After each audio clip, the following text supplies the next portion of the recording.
Drow, late game against Enigma, those heroes will scale up and have a huge impact if you go to the like 35-40 minute mark.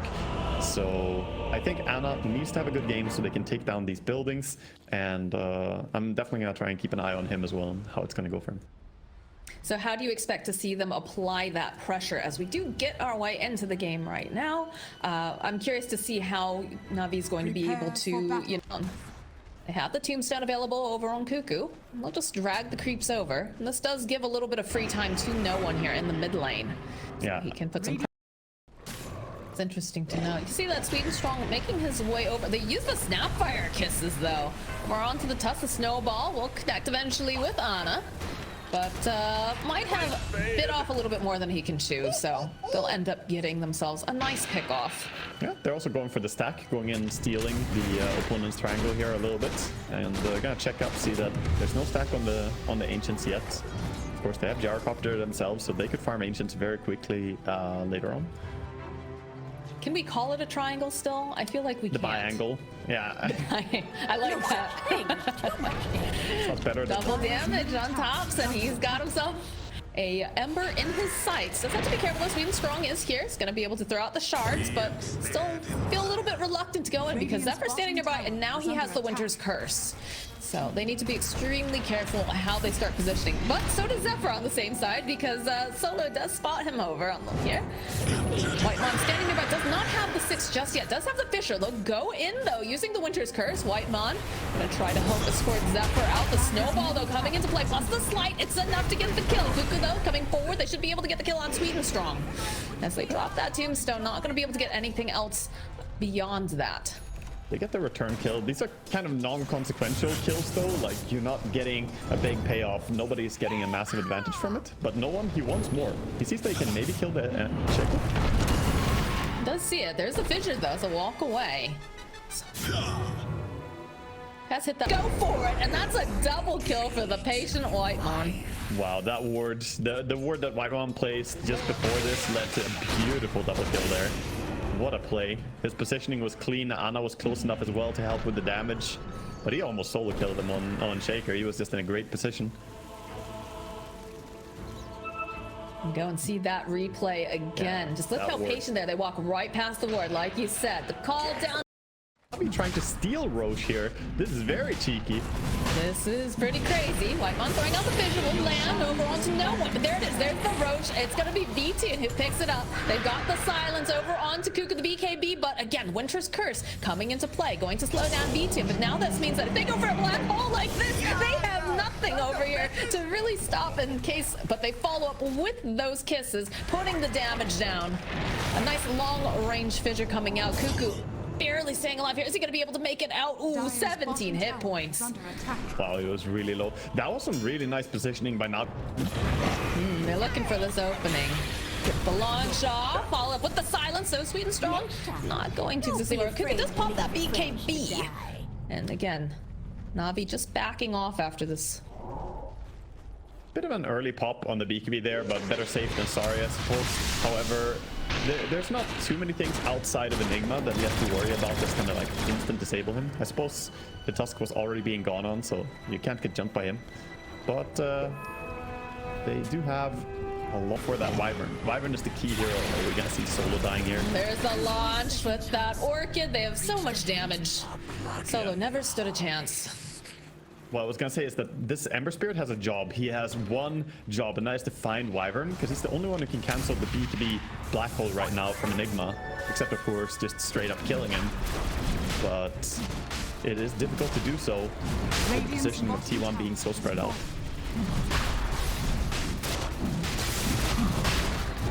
Roche is up, and they're just chewing through it so quickly. Again, they did have a double damage. And the Shard on Undying. Undying Shard plus Tombstone, you generate so many zombies. You kill Roshan, he could even solo it, but of course it's a lot faster when you have a DD Gyro helping you. Radiant's bottom tower is under attack.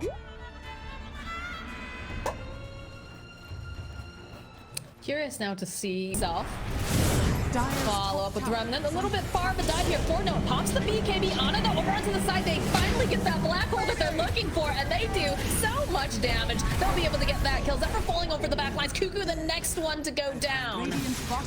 A beautiful strike coming out from the side of Navi as they finish off Thompson. Yeah, they got so many there. Positioning himself a little bit further away. Gonna reveal the Ember. No black hole yet. And the one Remnant. Black hole just yet. 20 seconds. BKB, no one going in, following up with the Walrus Hunt to be able to hold V2 off to the side, though, using the Winter's Curse. It's gonna be Cuckoo who ends up picking up that Aegis of the Immortal. So finally landing in. They'll get the kill over onto Zephyr. Cuckoo, that's gonna be the Aegis popping. Lace looking for this opening. He's gonna black hole in about 4 seconds, but Hobson's gonna be able to just zip away using that Wind Waker. They'll get the kill on solo, and just like that, 3 dead over on the side of T1 with a very powerful strike coming out from the side of Navi. They have no buyback on either Undying or Gyrocopter. This is going to be really difficult to hold any bit of such good front line. She has 3 heroes just jumping in front of her, and she was able to just stand and shoot. Radiant structures are fortified. No, they'll pop out the fortification. I have to say, no one is just playing out of his mind here. Yeah, for sure. Definitely my MVP for this game. Like, he is playing so good. Tower is under attack. It's rare that you'll see your Ember Spirit. Yeah, he's just hanging out by Whitemon. He's like, yeah, I'm pretty sure someone's here. Just follow up, though, over onto no one. Has to be a little bit careful, but the snowball coming in hot. They're going to follow him using that Wind Waker. There it is. There's a black hole over onto Thompson, over onto Zephyr. It's beautiful as they clean up. That's a double kill now. Whitemon buying back, wants to be hard here, trying to make sure that they don't get any more out of the space, but it's going to be gosh darn impossible when you consider the fact it's just him and Cuckoo. They're not even scared. They're going to keep going. They realize that the respawning Gyrocopter can maybe... Oh, no, Cuckoo. Cuckoo in the corner. They see you. Fly back from the Winter Wyvern. Can they get anything else here? Looks like they're going to put the damage over onto Sweden Strikes. Anna is back up and running, but over here, V2 just shreds through that tombstone. And now Zephyr, you cannot hide from no one. He is everywhere all at once. The BKB coming out now from V2. They're going for the black hole, and they get the plenty of damage coming off. There it is. There's the GG call. Navi. This waveform? There's also a gank over into the mid lane, over onto no one. They use the Dream Coil, and that's going to be a shared experience. On the top lane, though, Ana, they have the LSA. Navi, he's here. He's hunting for him. Can they get it? No, they're not going to be able to grab him. He'll be able to teleport out. He is lucky they got the TP cancel there on the mid lane, because if Disruptor TP'd in as well, he would be dead 100%. So nice thing that they canceled him over there. Radiant structures are fortified. Seeing the pressure over onto the mid tower, they'll go and use the fortification. Allow going to use the Thunder Strike to get them. It's going to be the smoke. Coming through this jungle, do manage to find himself solo. He'll throw down the kinetic field. He's still going to end up dying, but is the one to tank the gank, and I think you're happy with that if you're Navi. Yeah, it's okay. I mean, it does feel great to lose a hero like this. They're also going to lose control over that area right now. But at any rate, the tier 2 tower did go down before this. Beastmaster finished his job in that sense. Top lane is now clearing out a little bit. Yeah, but I feel like if you're going to lose someone, it's always better to lose your support and not your core there. Yeah, for sure. Obviously, you'd like to avoid losing anyone. Sometimes it just doesn't pan out that way. As Sweden Strong would definitely know, because he keeps walking into like everyone on the side of T1, it feels. You have to be brave sometimes. Sweden Strong, by the way, is going for the Aghanims on his clockwork as well. Gonna go for that spam of rockets that we saw yesterday as well by the Aghanims clock. Quite a powerful tool to have. You have BKB completed now for Ana, so we've got 2 cores now on the board with the completed BKB, and they are moving their way right into this Roche pit at this time. They'll smoke up outside. It's like they didn't have any clear detection though or anything to be able to notice that they're in the pit, but they are making their way over now, so they saw that D-ward. They have a general idea. Too late. Moving himself forward is going to be the glimpse. They know he's got vision, and there it is. There's an Aegis now for V2. Hookshot coming in over onto Thompson. Can they lock him down for long enough, though, is the question. The roar onto the backlines, over onto Cuckoo. They're going to immediately lose Leading Song, but they'll be able to put out some more damage as Zephyr next to ball. Thompson trying to run away. Not going to be able to quite get their hands on this puck, but they do manage to get their hands on Kuka, the loose solo. And now V2, that is, of course, going to be the Aegis. He's coming back up again. Buyback now from Solo. They want to protect over on the side. Let's throw back with the swap into the LSA, though. Can they finish off Tana? Just goes away for him. He's going to be able to survive this. Another glimpse back, though, as this Disruptor does not want to get chased after, but he is going to end up falling after he bought back. A beautiful fight here for the side of T1. They'll be able to easily take this tier 1. There's a lot to talk about that happened there. Beautiful blink save by Zephyr. Master says the roar. Oh, the swap can Try save to make the play over onto Thompson. They'll get the swap off, and the follow-up now from Zephyr. They'll go and drop the Dream Coil. It's not looking good now for no one because he's just essentially locked into place. Very patient and very calculated rotation from the side of T1. That's great bait. Yeah, Bench has that great utility of being both able to initiate but also able to save teammates. So that was some patience coming out by Thompson. And running right past Anna with the Haystern. Anna is sitting too tanky for him to be able to burst him. Well, this time it's going to be Sweden Strong who ends up biting the bullet. Solo gonna hide a little bit closer in the tree line, throw out one more of those thunder strikes, and then immediately teleport out. Why are you bullying Sweden so much? I feel very bad about this. And that's not... Do you feel very targeted? I do. I sympathize a lot with this. Poor Sweden Strong. He has the best name in all of professional Dota. And he has to die like this. Yeah, there's no bias from Waga here at all. Looks like T1 now could go down and look for more towers. There's 40 seconds for Clockwork to respawn. Since he used his buyback previously, it takes quite a while before he comes back.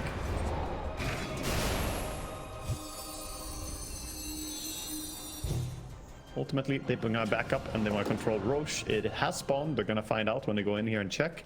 And they can bring it down really fast. They just need to get Morphling over there. Is flowing his way over. I think that's what he does. He doesn't swim, he flows. We were having this debate the other day, and we were trying to figure out, does he swim over there? What does he do? He flows. Hydrates over there.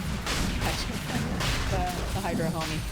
Oh, this is a cute carrier of the little seahorse over here on the side, but it's like such an incredible ultimate when you have the Ags, but it seems like it would be more important for Sweden Strong to perhaps pick up the Both Ags. are huge. Oh, watch out for the smoke swap here. The swap, yeah, look at them inching closer. Thompson, looking, hey, anybody home? Don't even need the swap when you walk out of the base like that, like, oh goodness. All right, that's one picked off, and look at this, Anna's like, all right, I'm gonna just go and hit these buildings. Get another swap off, dragging a little bit further in, not gonna be able to finish off no one this time though, as he's able to just ask for step away. Damage is being done, because they don't have this Lina. He's down You to don't have 50 on Lace? beasts. Yeah, this You is don't really have big problem. Lina over here. Radiant's middle barracks are under attack. Radiant's middle barracks. That's just a has Rax, fallen. easy. Radiant's middle barracks has It's fallen. looking to be more too. Radiant's bottom Yeah, I mean, they tower is under think... He's gonna be able to find it though. All right, jump in over onto Whitemon over on the back lines. That we're popping that BKB. Doesn't even catch anyone in the ulti. Oh no! It's a disaster. Cuckoo is gonna end up cleaning up V2. Oh my god. Absolute disaster for the Radiant's side of bottom barracks are Navi. under attack. Radiant's bottom barracks. Yeah, they're scrambling now, but looks like Anna, there's nothing that can really stop him. He has Aegis, he has BKB, Manta, Linkens, everything is ready. They now respawn with Beastmaster, but his team is gone. There's so much gamble of like having that early axe. Okay, the swap opening over onto V2 and he's just dead. Dead for 80 something seconds. The GG gets called. My god, T1 striking back with a total aggression and just calculation in this game number 2. Straight up didn't use it there. The last 4 attacks from the Naga, he could have blocked a lot of extra damage there. Forgetting his cooldown a bit, I guess. I guess. Dire are scanning. Dire's courier has been killed. Did force the TP out of Thompson as, alright. Get a denial here. Gonna try to make the play though, knowing that they don't have the disruptor. They're gonna try to get their own revenge against V-Tune, but lacking some of that damage to be able to do. Need it in this bottom lane. Both the sidelanes are very high in action though, looking for kills all the time. Sweden. Strong trying to punish Zephyr a bit, trying to just put those nukes down. They go and they even drop the tombstone, just an attempt to keep Zephyr alive, put the pressure down. Cuckoo chasing after him here. Doesn't have a whole heck of a lot of mana. Does have a mango, but still, just again, it's a brawl back and forth. Yeah, they're trading. I think right now they need to pull T1, need to. Snowball over onto Solo. Looks like maybe they can get the final hit. Can they get the kill? Yes, they will. But now V-Tune chasing after Ana. It's like Ana's going to survive. He gets the salve placed on him. They're going to just cancel it out. So that's very costly salve, considering they got not much out of it, rather. Yeah. Try to get the vision. They do have those wards, so they should be able to find them quite easily with the follow-up and the tombstone. So there is not going to be any visage here, as they'll put the pressure on this top tier 1 and also try to get the final hits on these birds. I'm not entirely sure they can just take this tower by pushing without a creep wave. They're gonna go for it. I suppose maybe they can. Yeah. Doesn't look like anyone wants to go into this nasty place with tombstone and Venom wards down. Ana is forced out here using that piggy pole. Radiant's top tower Like no one was considering making a jump on him. Didn't opt to use the lasso as the top tower falls.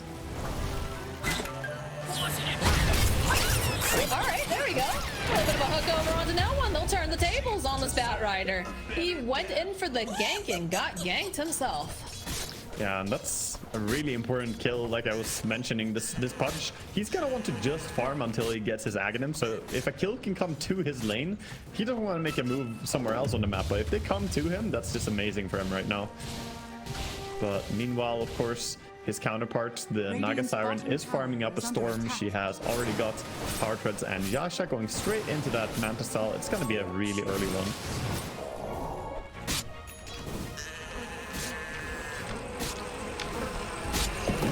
It's interesting. Immediately. But here's the thing. While all this is going down, we do have the Aghanim Scepter completed for Ana now. It's go time. Yeah, he's moving to join his team, ready to take a fight. But the smoke from Navi though. Sitting on the low ground. Sweden Strong gonna be the first one who gets spotted. Go, drop that Poison Nova. There's gonna be the gun stack over onto Zephyr. Sweden Strong still alive over here in the corner. They'll end up losing the Venomancer. And still somehow Sweden Strong stays alive for a good amount of time. Ana's silenced up, but doesn't seem to care too much, as now they're gonna chase after this Wraith Pack. They decide to back off though on the side of T1. And so does Navi. I think T1 honestly scaled better if this is just a farm trade, despite the fact that there is Naga Siren, due to the mismatch against Pudge and the fact that Thompson is farming up a lot and becoming a carry in this, right? He has the Yasha, he has the Dragonlance, he's building towards a BKB now. He is looking like he's gonna scale to become quite strong in this game as well. He only needs the recipe and he has 200 gold to go. So who are we watching closely for the next minute now? If they don't gain active advantages. No one does have the boots of travel, and we are seeing V-Tune and Solo in this top lane, kind of sticking close together just in case they need to have some sort of save. Got 3 on the side of T1 hanging out in the jungle. High farm priority. He's the traditional carry. Same thing going on with Navi this time around, where you've got, you know, V-Tune, who's playing this Naga, is going to be the main source of that smoking physical over. damage. Coming in. They have the song. They can song to stop the Roche. It's very ambitious. There it is. There's the song coming into play. Ana and Thompson still in the pit. No one staying nearby. Waiting, dropping a nice dance, but they have the BKB over onto Thompson, onto the back lines of Sweden Strong, making just this fantastic hook shot over into the side. Settle pick just 2 people off, and then they'll be able to get the kill over onto V2, the turnaround over onto no one. He is dead. Whitemon chasing after Lace now, just catching him in those shards. It's beautiful. It's a triple kill, and this is going to result in the Roche for the side of T1. I think they got a little bit baited by the fact that, oh look, we caught the pulse 1, the pulse 2, they're standing right next to each other, let's just drop the static storm. But there was that BKB already finished up on the Morphling, and Pudge doesn't care that much about being caught in the static storm, as he's so tanky. He survived through it all, and they just turned this fight around. I think they probably had to focus on getting some kills that they can secure more easily. The song looked really fantastic here, but I think the course were the wrong target. Like, all right, close back. I've already done my job. Go get them, boys. And they just pop them right on out. That was a very interesting punch into hook. double Lotus Orb now as well. They can dispel the sticky napalm all the time, so Batrider's DPS is gonna be terrible because he really relies on getting high numbers on that. But now with both Lotus Orb on Undying and Venom. Dire's middle tower. Thought Thompson was going to go for a little bit more of an aggressive dive over onto no one. He just teleports right to the tower. But nope. T1. They're going to back off. They're happy with what they got. Going to clean up these creeps over in the mid lane. And effectively have put the pressure down over on NAVI. And NAVI have a lot of pressure, and I don't really see which power spike they're gonna hit that's gonna make the game a lot easier for them. They do have the Lincoln Sphere, of course, and they're building towards an Eye of Skadi on Naga, but there's no item. Though, all right, there's the stun into the shards. Goes, they follow up with the Song of the Siren, but you've got this BKB over on Ana, and he's just gonna chase after him here. No problem. Doesn't even need the dismember. Good lord. No one in the top lane getting bullied by Thompson, who has also turned himself into his own Batrider. Yeah, we had a sticky napalm war on top lane, but that is a huge pickoff as well for T1 getting that Naga kill. She had previously been the hopes and dreams, right? She is the most farmed on the map, but she doesn't match up very well in this game, and it will be difficult for her to carry. Now dead for 20 seconds. The tower is gonna fall immediately here when they go high ground too.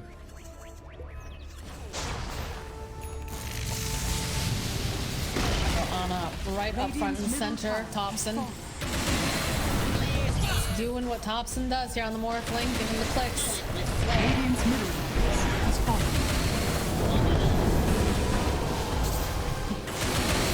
Those Lotus Orbs being thrown out. Yeah, I think they don't need to stress too much on T1. Like, it's easy for them to feel like, oh, we have a chance to go, but if everyone is respawned, yeah, the problem for Navi is that we haven't been able to feel big impact. Oh, TP down bottom. Oh, no. Oh, all right. I don't think that was intended. No one, though. The BKB is down. Just chasing after Whitemon. Do see Cuckoo, and there's so much damage coming out from all these little rocket flares, but there it is. They find the opening, they get the dismember up over onto no one. He's gonna have his no, he's not gonna make it out in time to use that TP scroll. No way. Under attack. Oh, he dies quickly. The problem this game, I was gonna say, is exactly this. Like, Batrider struggled to have any real impact. Honestly, I didn't expect the Morphling mid by Thompson to work as well as it did against Batrider initially. But even the mid, like the overall mid game, I thought Batrider would have a bigger power spike than he did, and we haven't really felt the Visage impact either.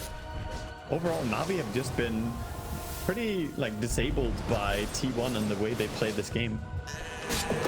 I'm curious, like thinking back on it, because we did say, you know, it's going to be a bit of a struggle for Thompson on the Morphling. What exactly did he do so well that made it that he became this huge threat? Because he was sitting at the top of the net worth for quite a while, does a lot of damage, like... He's playing with good confidence. He knows his limits like better than anyone. He's very good at always getting the most out of any situation. So he's been pushing himself, you know, towards what could seem scary for a lot of other players in the match. 90,000, but there's such a huge gap between the Naga and then the next up is of course the Batrider, who has been struggling. They need gold on Disruptor. Glimpse one of the illusions, man. He needs 250 golds so he gets Aghanim's. We're at the same spot as last game. Alright, there's a hook shot from Sweden Strong. He's gonna push back over on Thompson. They've got the Lotus on him. He's still living with the ages though. Oh god. Alright. It's the big gamble. You hope it's gonna work. I don't know about this though. No boots, he has to waddle in and drop it. Oh dear. It's all on Naga. Can Naga find a timing where she gets a big song and people are stacked up? Then we could see the dream. If everyone stacks up, they could get punished here by this play. Naga is looking for it. He's eyeing it.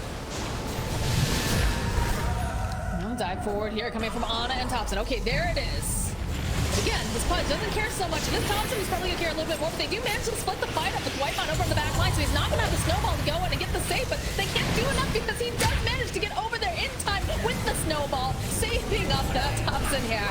And they go and drive back over onto Lace. The buyback coming out from V2. They don't want to get knocked down as they'll end up losing Whitemon. Season Strong running away, Thompson waveforming, chasing after him, should be able to clean him up with one, two, couple hits, and now another buyback coming out from Lace. V2 though left alone, he doesn't have any friends, he doesn't have the help that he needs because they're just giving him the clicks right down. They'll get the kill on the Naga. That is a dieback. Cuckoo just trying to run away because no one wants something for his troubles. We'll be able to find it. And now Thompson gotta get glimpsed back. Immediately dropping the Manta, gets nuked down a little bit. Another Lotus being placed on him. Still has that Aegis. It's him and Zephyr really against the world. No one really wants it. It's the waypoint forward that we think about going back in. That is the Aegis. Gonna come back. It's gonna be fine. And maybe even wants to push here. But I think he should respect that Clockwork is respawning as well. He's gonna be greatly outnumbered if he goes in. So he thinks better of it. Gonna back out. I can't believe we saw part 2 of the tragic disaster of Disruptor. Like, he has now repurchased his boots. He's like, okay. Off. I was like, oh, they don't have the snowball. Like, this is their chance. But then all of a sudden, Whitemon, he's there and he's just saving everybody. Like, it's insane. Thompson is in. Yeah, all right, here we go. They grab Thompson. Waiting. There's the hook shot coming in from Sweetstar. It's a lot of hatred, a lot of damage being placed over here. Wait patiently again with those saves. The follow-up, the clicks over onto Sweetstar. The BKB popped over onto Thompson, over onto Ana. They're just kind of stuck in the corner. The song does get used by B-Team, but Ana blinks forward. Is going to end up falling asleep because the BKB duration is done, but he gets the hook off over onto Lace. This is going to be a very dead Visage. And T1 just finishing off this top racks with Thompson. Glimpse back here. No one trying what he can, but it is very difficult because there's Ana jumping forward. Sees V2 wants this kill, gets the hook going on in with the Walrus Punch. They end up killing the Naga, and the GG gets called. Yeah. T1